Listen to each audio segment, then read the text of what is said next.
Yay istirahəti üçün seçimlər fərqli olur. Dağ, meşə və ya dəniz. Cənub bölgəsinin unikallığındadır ki, hər üç faktor üçün seçim imkanı var. Lənkəran isə dəniz sahilində istirahəti sevənlərin dəyişməz ünvanıdır. Xüsusilə də Xəzərlə bitişik yerləşən Sütəmurdov kəndinin çimərlikləri. Dənizin sahili çox, belə deyək də, insanın ürəyini açır. Aurası çox gözəldir, havası çox qəşəngdir. Amma bununla yanaşı, belə deyək də, burada müəyyən qədər də təmizləyən insanlar biz özümüz riayət eləsək çox gözəl olardı. Çünki hər şeyi idarə edicilərin üzərinə yıxmaq düzgün deyil. Qumda ayaqqabı və yaxud da kəyaqlığına yox, ayaq yalın gəzmək lazımdır ki, onun müalicəvi xeyrini görəsən.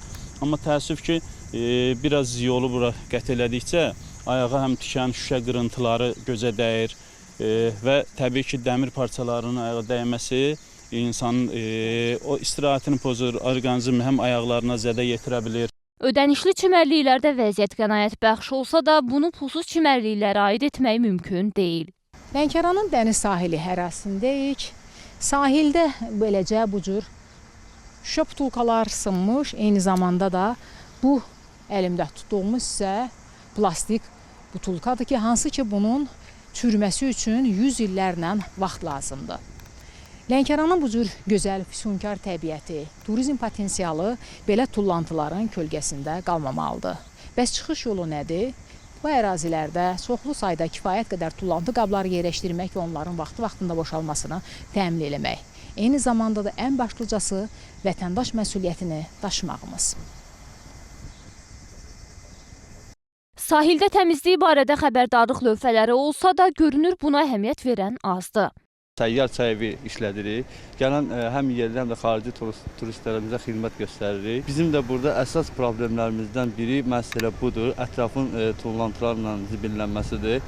Vətəndaşlarımızdan xahiş edirik. Biz də bacardığımız qədər fəaliyyət göstərdiyimiz ərazinin maksimum səviyyədə təmizliyinin qorunmasına çalışırıq. Sosial işçilər müəyyən müddət aralığı ilə əraziləri təmizləyirlər. İyundan indiyədək 5-6 dəfə təmizlənmə işləri aparılıb. Küləyin nəticəsində zibil də gəlmişdi, onları da biz təmizləmişik. Yəni fəhlə qüvvəmiz az olduğuna görə biraz çətinliyimiz olur, amma biz həmişə buranı nəzarətdə saxlayırıq. Bəzən sakinlər deyir ki, tullantı qabları azdır. 4 ədəd tullantı qabı qoymuşuq bura.